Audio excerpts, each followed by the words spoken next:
시청자 여러분 안녕하십니까. 이제 3월 3일 오후 시간이 됐습니다. 지금부터 전옥현의 안보정론을 시작하겠습니다. 여러분들 잘 아시다시피 중대범죄수사청 이것이 현재 전국의 태풍의 눈이 되고 있지 않습니까? 그래서 이 내용을 중점적으로 계속 여러분들께 심층 분석해 드리고 있습니다. 이번에는요 지난 25일 날 대검에서 각 지방검찰청에 공문을 하나 보냈어요. 이 중대범죄수사청 만드는 거 관련해서, 그리고 이 검찰을 사실상 없애고 공소청을 만드는 거, 이런 거에 관해서 지검 검사들 의견을 듣겠다. 이것이 윤석열 총장의 생각 아니겠습니까? 그래서 공문을 보냈는데요. 바로 심재철이 현재 남부지검장이죠. 이런 사람들은 뭐 검사장이라고 이름 붙이고 싶지도 않아요. 현 정권 들어와서 아주 출세 가도를 달리고 있는 사람이에요. 이 얘기는 결국 여러분들 뭐 제가 설명하지 않더라도 아시겠지만은 추미애가 제일 좋아하는, 신뢰하는 애완견 중에 애완견이에요. 그래서 법무부 검찰국장을 하다가 이번에 박범계가 와가지고 어떤 자리를 줬냐면 남부지검을 줬어요. 왜냐하면 남부지검에도 현 실세들 관련 사항이 지금 수사 선상에 올라와 있지 않습니까? 바로 라인펀드 사건. 이것이 굉장히 중요한 정관계 로비 의혹, 그야말로 뭉텅구리가 과연 어디서 쪼개질지 아무도 모르는 사건인데, 그러다 보니까 이 심재철을 보냈어요. 그러니까 검찰 요직을 현 문재인 정권 들어와서 실력도 없는 사람이 가 앉아 있는 거예요. 조금 전에도 말씀드렸잖아요. 제가 실력이 없다는 것이 아니라 심재철이가 하는 일을 보면 실력이 없어 보이는 것이 확실하고, 그런 법조계의 평가를 바탕으로 해서 제가 여러분들께 전달해 드리는 겁니다. 어떤 일을 저질렀느냐, 흔일은 정말 입에 담지 못할 그런 비판을 받아야 마땅하다고 봐요. 이 공문서를 보내니까 이 검사들한테 의견을 보냈는데요. 이 설문지가 가히 정말 이런 사람이 이 검찰 지검장으로서의 리더십이 있느냐, 그리고 그 정도의 식견 그리고 인격을 갖췄냐라는 비판을 받지 않을 수 없어요. 25일 날 이 의견을 이제 3월 3일 오늘까지 내게 돼 있는데, 소속 검사들한테 설문지가 어떻게 돼 있냐면요. 그러니까 반대를 할 수 없을 정도로 지나치게 노골적으로 내놓은 거예요. 그래서 우선 이 중대범죄수사청이라고 되어 있는데, 수사청 관련 법안에 관해서 반대한다는 논지는 딱 2개로 압축되어 있고요. 그 다음에 찬성한다는 논지는 4가지로 논리를 정리해 놨어요. 자, 이걸 보면 결국 뭐 검사들이 바보가 아니잖아요. 이거 절대로 찬성해야 된다, 반대하면 반드시 인사상 불이익이 있을 것이다, 이렇게 암시해 주는 거나 마찬가지지 않습니까? 그렇기 때문에 여러분들께서도 보면 이렇게 노골적으로 애완견 역할을 하고 있다고 하는 것을 휘하 검사들한테 다 보여주는 거예요. 이러니까 이런 사람이 제대로 리더십을 가질 수 있겠냐 이거예요. 그래서 여러분들께 참고적으로 말씀을 드리면, 이 반대한다는 논거는 딱 2가지인데, 그 중에 첫 번째는 수사검사가 기소와 공소유지를 통합해서 담당하지 않으면 중대범죄에 대응할 수 없어서 중요범죄 대응 능력 저하가 우려된다.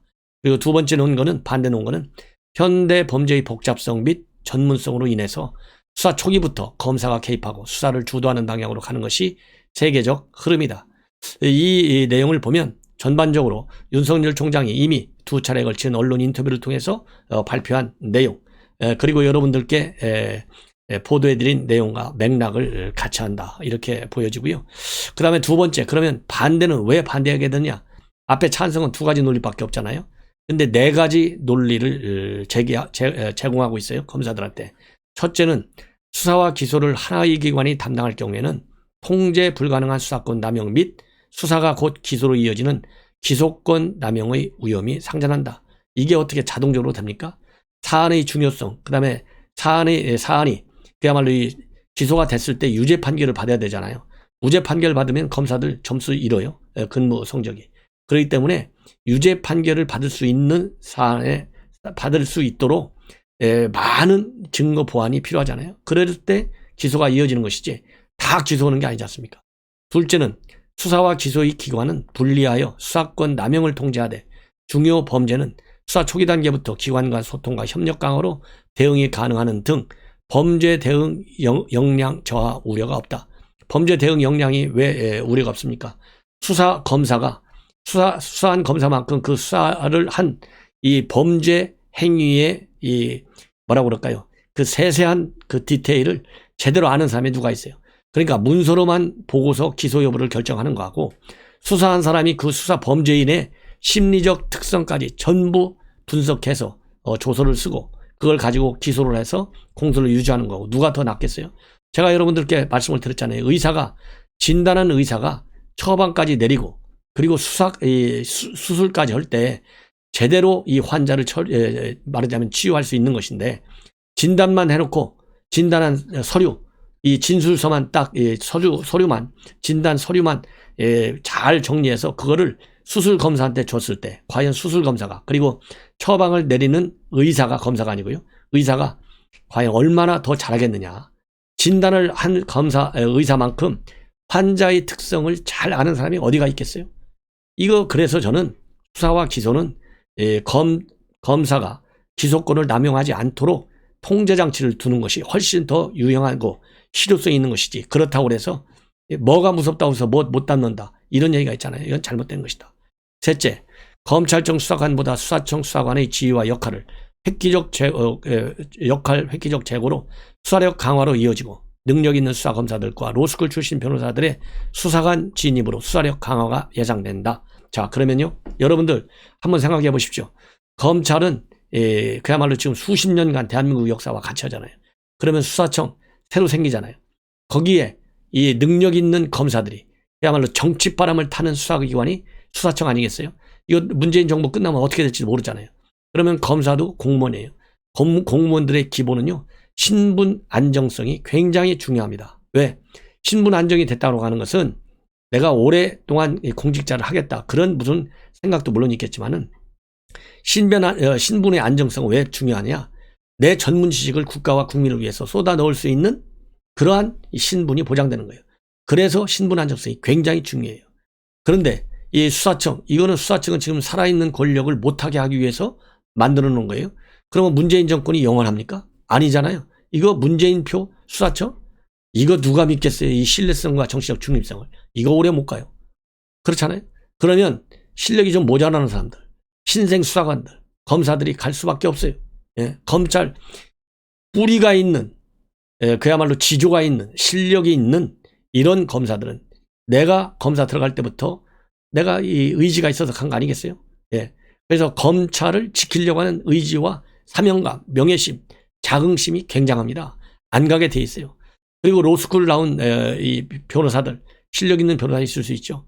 수사관들, 오랫동안 베테랑 수사관 있을 수 있어요. 그러나 그런 사람들은 잘 안 갈 것이다. 안 가는 것이 맞다, 또 옳은 판단이다. 그렇기 때문에 수사력 강화로 이루어진다. 획기적 제고. 아니 실력이요. 이게 무슨 이 학교에서 원래고사 보듯이 날 새가면서 공부한다고 금방 그게 시험 점수가 나옵니까? 그럴 것 같으면 막말력에서 전부 다 서울대학 가겠죠. 내일 시험 보기 한두 달 전에 벼락치 공부하면 다 서울대학 가고 다 사법고시 합격할 거 아니겠어요? 기본 실력은요. 하루 이틀에 되질 않아요.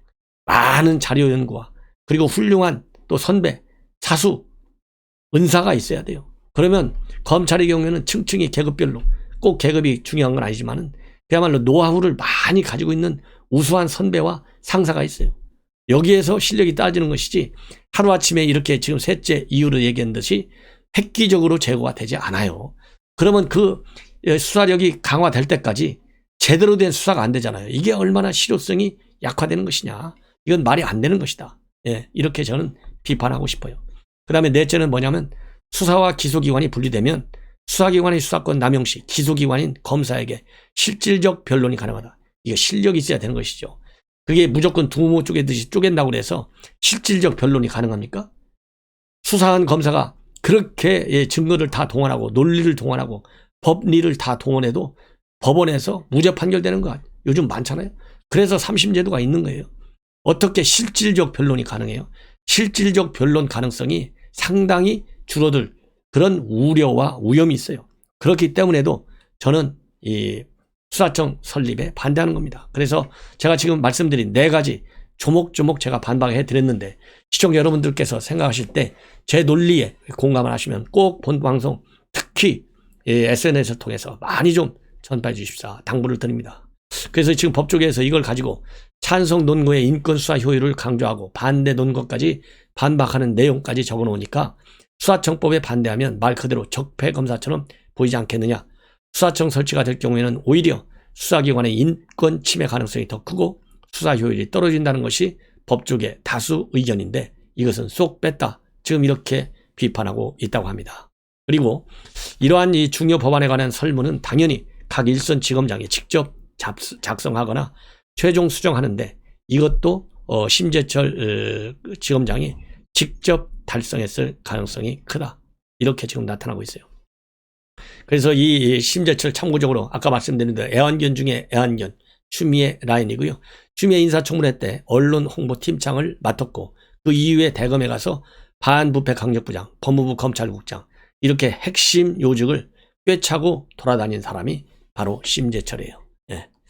자, 그래서 지금 현재 이 심재철이가 참 이런 짓까지 하고 있으니 검사들이 이런 사람을 검사장으로 인정을 하겠습니까? 예. 그 다음에는요, 이 문재인 캠프에서 상당히 실력이 있는 자리를 맡았던, 그래서 공익제보위원장으로 했던 신평 변호사, 판사 출신입니다.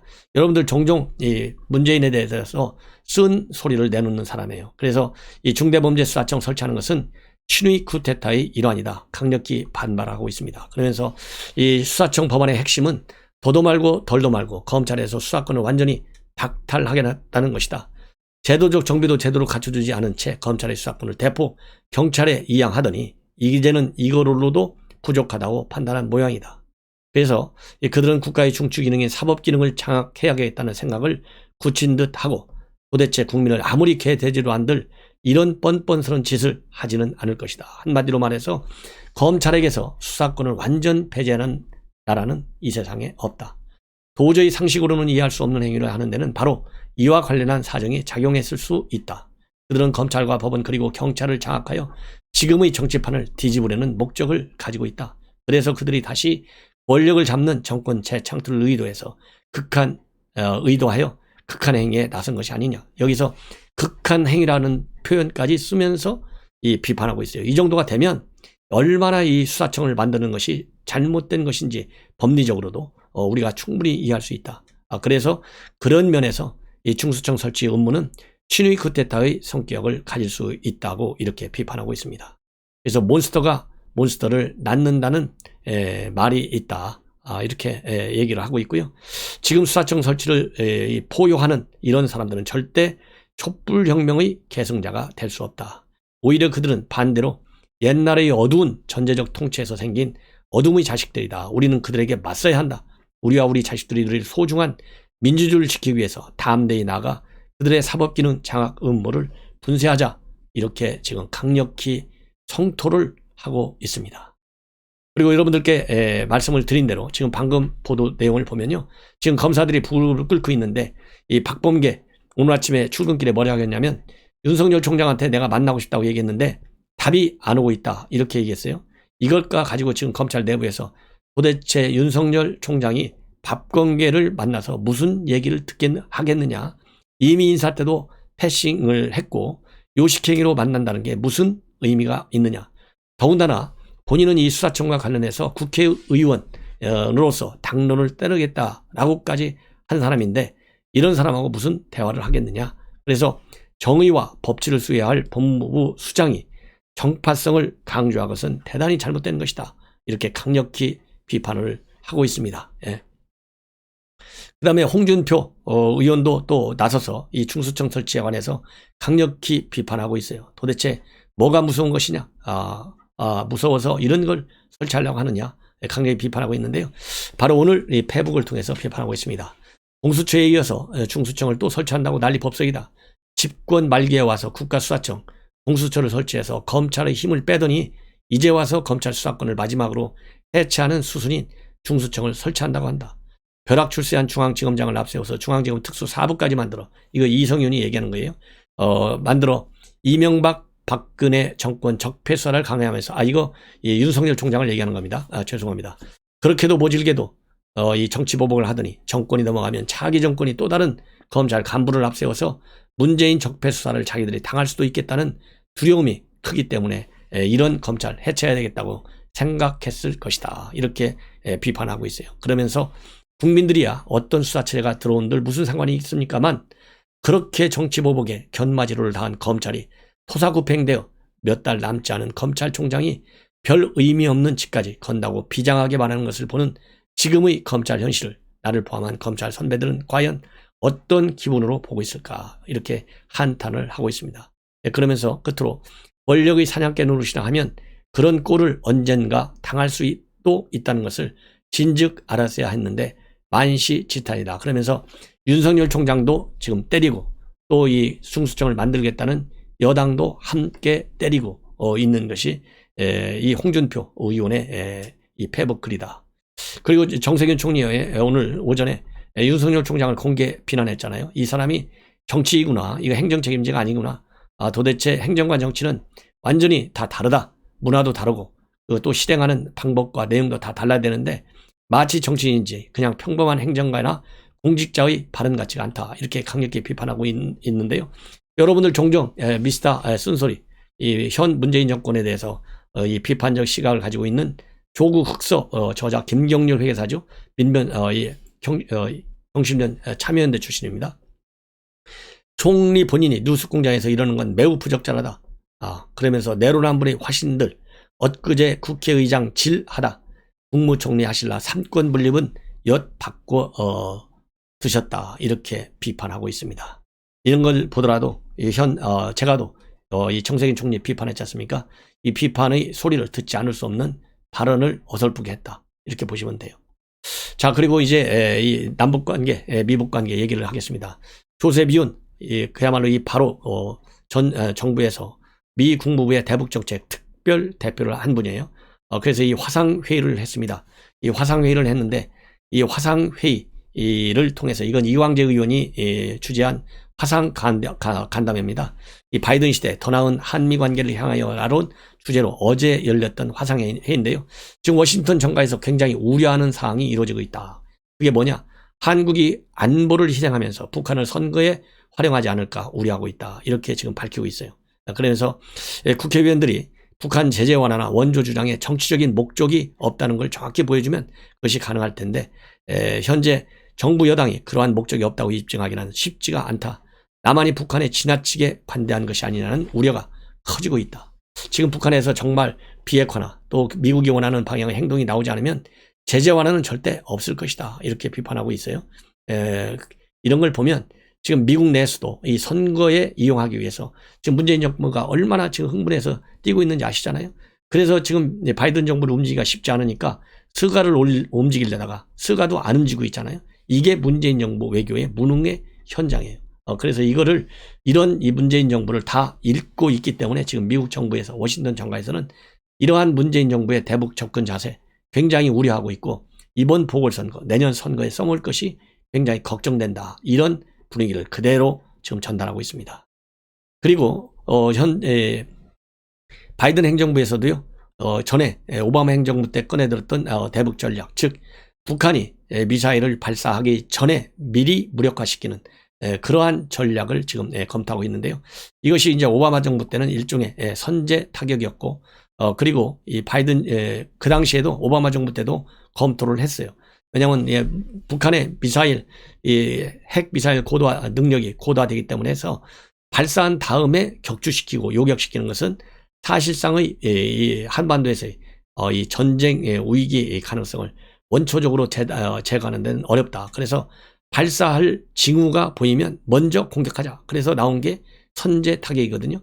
근데 이 선제 타격보다도 더 강한 것이 발사의 왼편 전략입니다. left of launch. 그래서 요격에 초점을 맞춘 기존 방위 전략은 요격 체계가 지금 굉장히 부족해요. 예를 들어서 지금 사드 부족하잖아요.